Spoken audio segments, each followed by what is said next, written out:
ज्यामितिक उपाय ए plus B वर्ग किपरि निरूपण हेब आस देखा।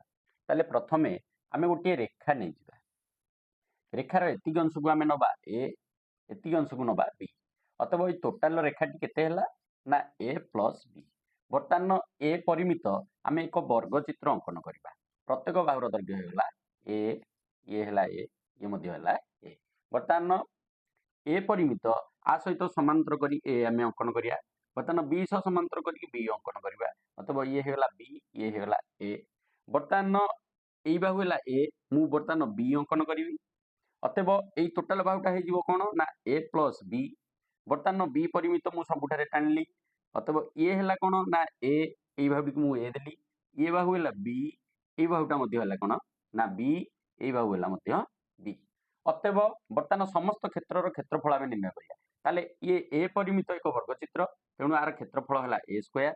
ये बी परिमित वर्ग चित्र आर क्षेत्रफल है बी स्क्वायर। ये है एक आयत चित्र ए आउ बी अतएव आर क्षेत्रफल है ए बी। एठी मध्य आर क्षेत्रफल हम केते ना ए बी।